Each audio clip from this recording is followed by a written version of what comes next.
My name is James Trost, and this is A2 Insight. Today's guest is Scott Ellsworth, professor at the University of Michigan, as well as author of this book, The Secret Game. And we're going to learn all about this, but to begin with, Scott, why don't you start out by giving us a little bit more information about your background, where you grew up, all the way up to your interest in writing this magnificent book, The Secret Game. Well, thanks, and thanks, Jim, for having me on. I'm really honored to be on A2 Insight. So, Jim, I'm an Okie. I was born and raised in Tulsa, Oklahoma. My dad was a petroleum geologist. My mom was a homemaker. And I had a pretty typical, middle-class boyhood in Tulsa, Little League, Boy Scouts, Sunday school, rock music, all of that kind of stuff. I went off to college in the West Coast. I went to Reed College in Portland, Oregon, and then I went off to Duke University for graduate school. But early on, I was interested in reading, certainly in writing, but I became very interested in American history. And when I was an undergraduate, I wrote my BA thesis on what was the worst incident of racial violence in American history, the Tulsa Race Riot of 1921. I published that as a book in graduate school. But I didn't know exactly what I wanted to do. I didn't think that I wanted to be a professor. I just wasn't sure what the options were. So I ended up working at the Smithsonian Institution in Washington for 10 years as a historian, oral historian, and a writer. And that's where I sort of got onto what became The Secret Game. The long and short of the story was I was looking for a new book to write. And I wanted to do something I was confident I could write about, knew something about a subject area, but also, something that I really liked and was interested in. And, I had written this one book already. I was confident in writing about race relations in American history. I thought that could be a good area. I also wanted to write a book that would have some more commercial potential as well, reach more people. But I'd gone to graduate school at Duke University, and I caught the what's known as the ACC disease, and I was a great fan of college basketball. And the more I thought about basketball, and it seemed to me that there weren't very many good books about basketball, not many deep books and books that try to connect this sport, which is really one of our national games, to American history. And I didn't know it at the time, but there was a saying amongst publishing circles in New York at the time about sports books, which was the smaller the ball, the better the book. And it was true. There was this wonderful literature of baseball and all about fathers and sons and autumn and dying and the harvest and all this. There were great books about golf, wonderful books about tennis. But the books on basketball weren't very good. And I thought, well, one thing I'd like to do would be to see if I can write a book that does two things. One, it's to connect it to American culture and society, to show how the game reflects our culture, how it's changed our culture. So I thought that was an interesting thing. And the other thing is, there had been this great sea change in basketball that nobody had really explained. And the issue is this. Before World War II, basketball was a very tedious and slow sport. The average, a score at a University of Michigan game in 1918 might be, and in a thriller last night in Ann Arbor, the Wolverines beat Ohio State 12-10. They were like chess matches. By the 1960s, you have this acrobatic, high-speed, interesting game that everybody now loves. And I wanted to figure out what the change was. And I knew race was a part of it, but I didn't know what it was, and nobody else had really written about this. So I started digging in, and frankly, it took years and years.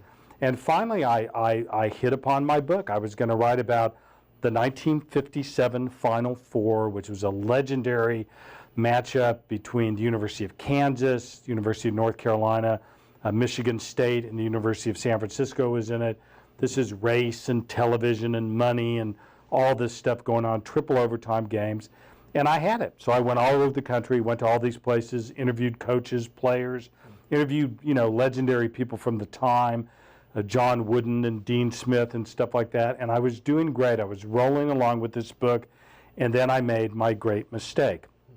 My great mistake is I went to the Basketball Hall of Fame in Springfield, Massachusetts.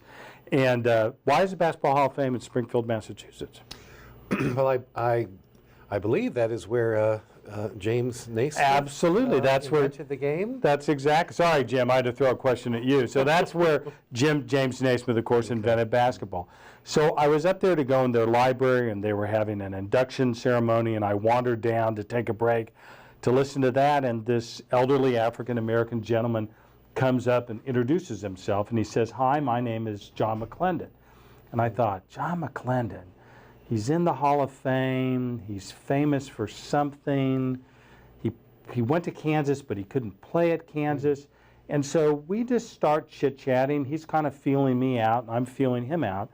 And he finally, he tells me that he had known James Naismith, and I'm flabbergasted. 100 years after basketball is invented, you actually knew the man. And then I realized, well, of course he did, because McClendon had gone to the University of Kansas in the 1930s. James Naismith ended his career as a professor at Kansas. So I start talking to this John McClendon. I said, well, I'd love to come and interview you. I'm thinking his background for my book on the 1957 Final Four. And he says, that'd be great. So I call up the sports editor of the New York Times, Neil Amder, that I'd been doing some work for. And I said, hey, Neil, I'd like to write a story about John McClendon. And he said, who the hell's John McClendon? And I explained. He said, fine. Make a long story short, I go to Cleveland, where McClendon is living at the time. We do an interview for a story, and then at the end of the interview, he goes away to his home office and comes back with this list of historic events in basketball that I've been involved with. And McClendon is really kind of the father of modern basketball, and the first African-American coach in the NBA, the first this and that. But at the top of the list, it says 1944, first integrated college basketball game in the South, North Carolina College for Negroes against a Duke Navy medical school team.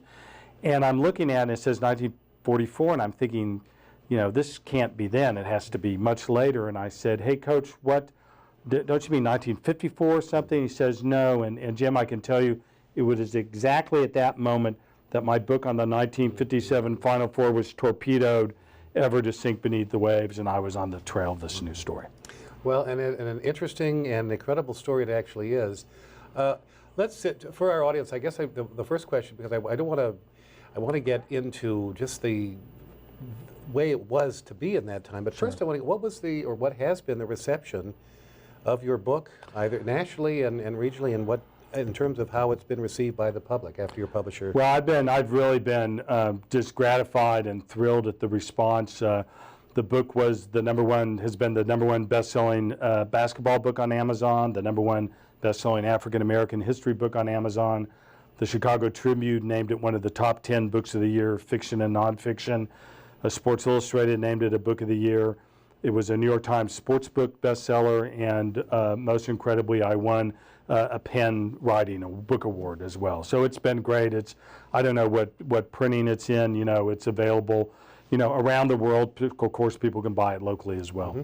Well, and I picked up this copy at the Barnes & Noble, and they're reordering because it was the last one. Okay, well, good.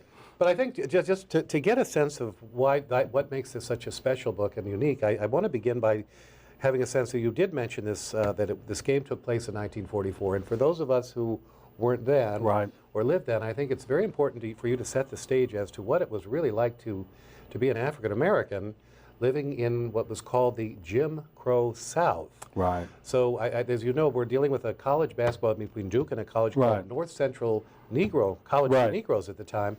And but what would it be like for an average visitor to Durham, North Carolina in 1943 in terms of how did the races interact at that time? Well, it was a complete system of racial control and division that had developed in the South. By law, there were laws that determined where you lived, what kind of job you could have. African Americans, of course, couldn't vote. They couldn't serve on juries. They couldn't serve on the police force.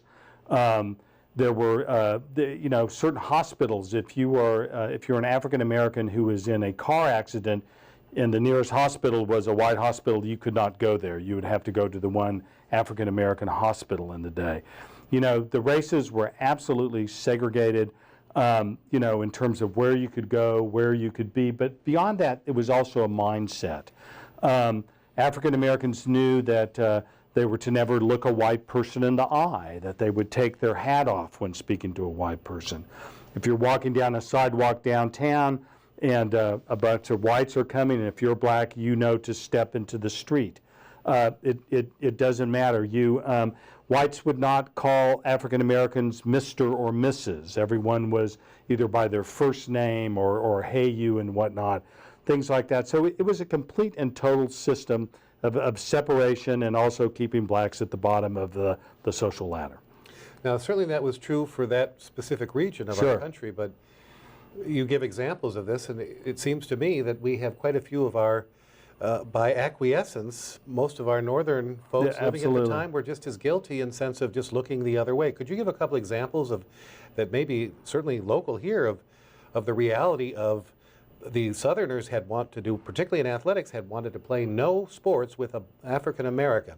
Right, and certainly in the 1930s, up to the 1930s and 40s, there was a sort of an unspoken gentleman's agreement between the coaches and administrators in the Big Ten and in the all-white Southern schools. So when the University of Michigan, who had black players fairly early on, would go to play an away game down in the South, they knew to leave their black players at home, because a white school is not going to be on a level playing field, hits players with a level playing field with an African American team. Conversely, the plan had been that when Southern schools came north to play, they would leave, that the northern schools would not play their black players. So this was a part of it. I mean, certainly there were segregated theaters in Detroit and everywhere else, but certainly on the other hand, in the north, there, you did have black voting in places. Oscar DePriest was an African-American congressman from Chicago. So there were changes. It's the same system, but certainly things were much more rigid in certain ways in the South. Mm-hmm. And I guess it does lead to, since we're looking at 1944 for the actual game, another thing that's kind of interesting is that there are incremental changes just by virtue of world events. Yeah. And could you explain to me, and this is an interesting character in the book that I think is important to give us a totality of this experience. With the advent of World War II, we have more people coming to this region. We've got barracks and various, just more people coming, as well as refugees. Could you give us a little bit of information of this interesting character, Professor Manasseh, I believe? Yeah. So I'll tell you two stories quickly. The first is that you're exactly right on the war. The war transforms the, when Pearl Harbor happens, America, it affects every aspect of life in America. And it absolutely helps to transform the South. And people forget that the American Army, the Marine Corps, and Navy were primarily trained at Southern bases. So you have millions of Northern, Midwestern, and Western soldiers, draftees, and enlistees who come to get trained at bases in the South. And oftentimes, there were many of these soldiers, black and white, from the North, who were really horrified at all the Jim Crow signs, the Jim Crow restaurants, and all of that, and they start pushing back against this. And this happened very much in Durham, where white soldiers are eating in black-owned restaurants, where black soldiers, African American adults in the South knew if you went into a department store, a white-owned department store, you could never try on any of the clothes. Black soldiers went and tried on the clothes. So you have people pushing against it. But in the book, I discovered this, in the research for the book, this amazing gentleman, Ernst Manasseh, who was German and Jewish. He received his PhD in philosophy at the University of Heidelberg in 1933, which is, of course, the terrible year when Hitler comes to power, when books are burned in the streets. Manasseh is able to sort of survive in Germany for a couple of years, but he eventually flees to Italy, where he teaches at a German Jewish refugee school there outside of Florence, meets a young Berlin-born artist. They fall in love, they get married, they have a child, and things go swimmingly until 1938 when Hitler comes to visit Germany. Then Manasseh, his wife, their child are all thrown in jail. All the other faculty and students are as well. And when Hitler leaves, they're informed by the Italian government that they have to leave. And the problem was, how do you get out of Germany? His wife had family in Brazil and was able to take her son there. But it was very dicey for Manasseh, and then his life was saved, by all things, by the president of the North Carolina College for Negroes, James Shepard, who offered him a job. And so in 1939, Ernst and Marianne Manasseh and their young son resettle in Durham, North Carolina, as essentially as these aliens. But they're so horrified at the Jim Crow signs, which reminded them of signs back in Germany of Jews forbidden, Jews cannot sit here, no Jews allowed, that they start conducting their own sort of quiet war against segregation. They invite white and black professors from Duke, University of North Carolina, and North Carolina for College for Negroes to their home for coffees and teas, interracial gatherings, very dangerous at the time. And they go on until the Durham Klan finds out about it and threatens to murder them and their children. But that's really the beginnings of where you start to get the idea of the game. Well, and I guess I wanted to preface that by saying how dangerous this really is, and we can't really see this other than understanding it in historical context. Right. But with all of these connections, we've got Professor Manasseh coming over and having the horrible experience in Germany. The whole world's at war. What was the risk involved for both the Duke Medical School team and the basketball players at this college? What was the risk they were taking by just virtue of the fact that they would play a basketball game, regardless of where or just the actual idea? Right. What were they risking? Well, they were risking a lot, and it's kind of hard to think about it in these days. But you're exactly right, Jim. And one key element is to think about when this happens. I mean, this is 10 years before the Civil Rights Movement. It's 20 years before the March on Selma. In fact, it is 3 years before Jackie Robinson desegregates Major League Baseball, and that's in the North. To give you, they certainly, if they were discovered, what could have happened? Well, they would have all gotten kicked out of school. They would have ended their careers. The chance for the Duke students, who were also medical students, to become doctors would have ended. They would have been drafted immediately and sent to the front lines. Ditto for the students at North Carolina College. John McClendon would have, lost his job surely. But here's what we don't really think about. We think about segregation as maybe just, drinking fountains and lunch counters and things like that. But it was not that way. And when you crossed the color line in the South during the height of Jim Crow, you really took your life into your hands. There was an African-American GI from Philadelphia who boarded a city bus in Durham, refused to move into the back, eventually got into an argument with the white bus driver. When the driver pulled up at the end of the line, the soldier apologized first for his behavior. Then he walked off the bus, and the white driver murdered the black soldier, and the white driver in a trial was acquitted. So if you cross the color line willingly, anything could have happened. They certainly would have been arrested, but who knows what could have happened. Mm-hmm. Well, I'm not going to get into the specifics of the game and what happens in the game. I would leave that to the reader here. But I also, just to give a sense, we mentioned Professor Manasseh. We talked about this opening up. How did the actual preparation of this take place? Because as we know, or I guess a better question would be, given the mentality of the Duke University players, a lot of whom came from the South, sure, and how did they view their contemporaries as basketball players at the North Carolina?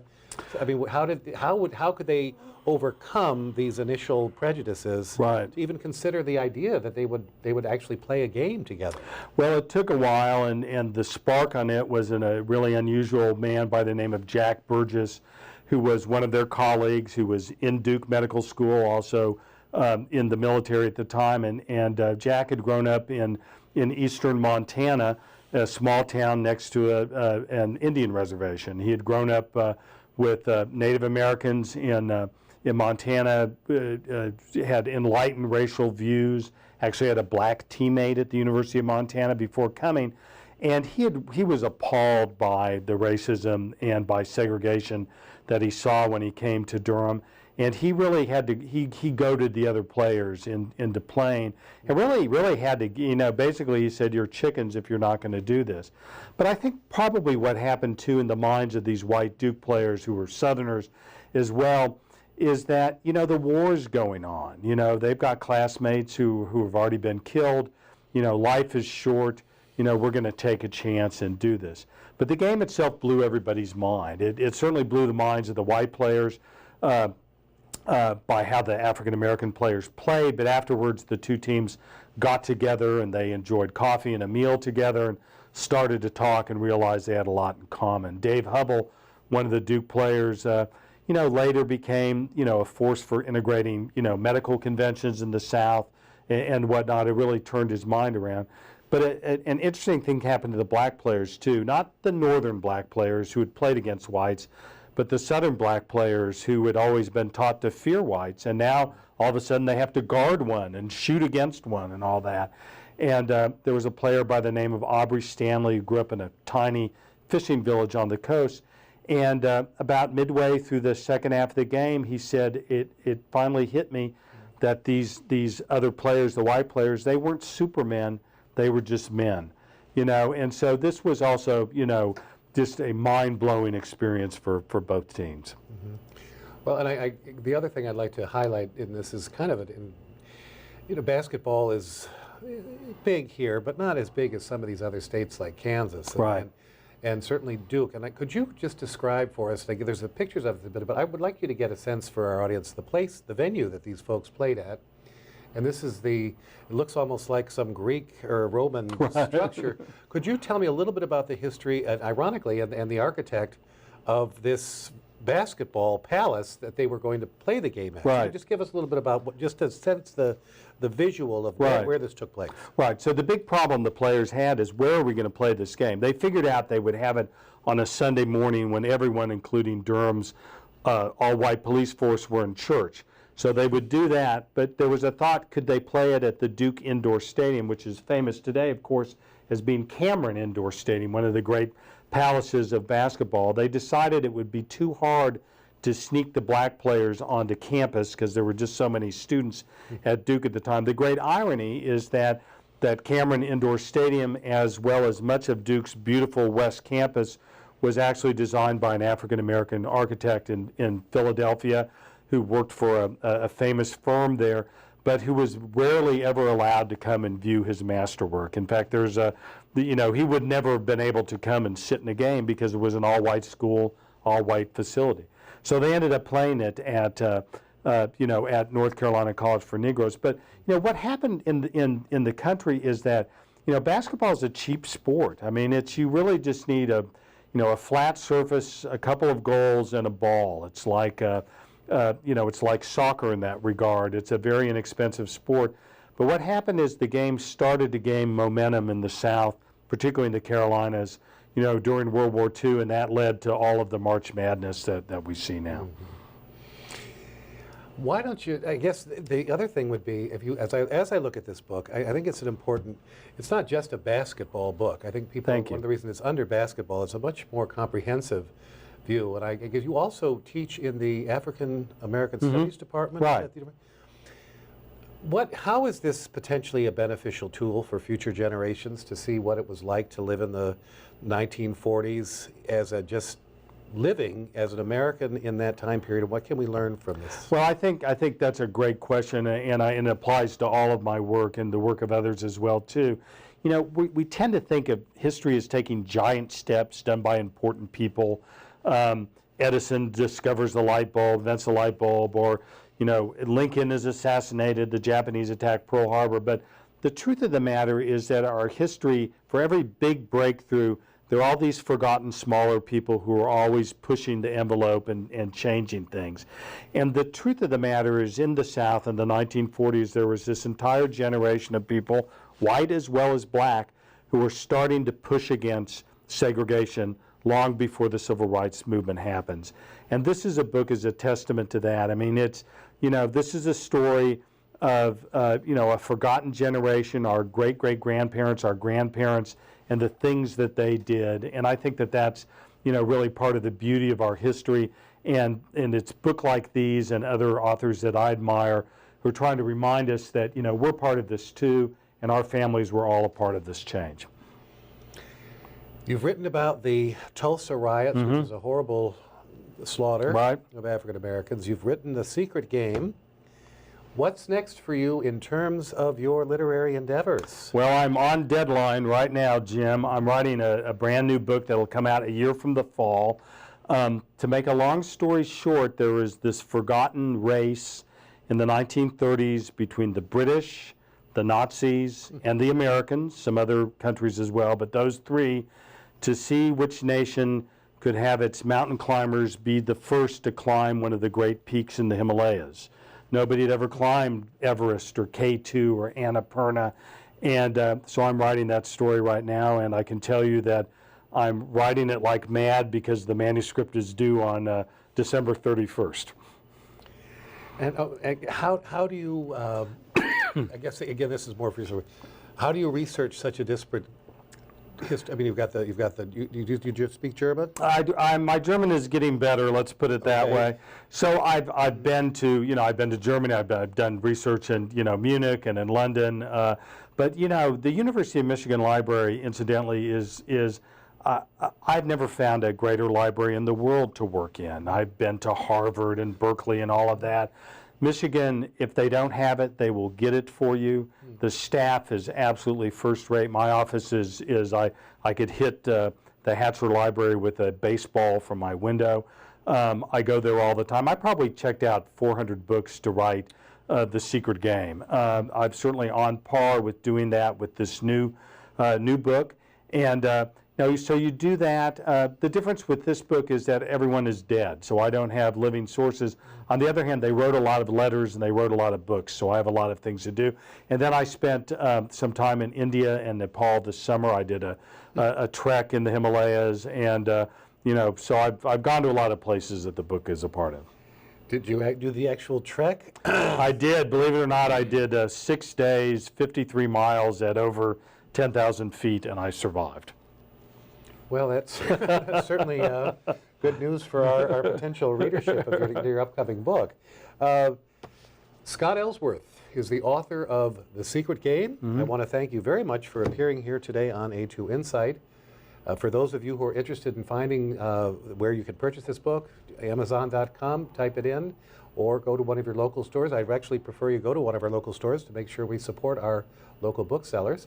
And I could just add that it's also available on Kindle, and if you're a real glutton for punishment, they actually had me read the audiobook, so you can hear it for 11 and a half hours. But certainly, patronize our wonderful independent local and other bookstores here in town. Well, for A2 Insight, until next time, I'm James Trost.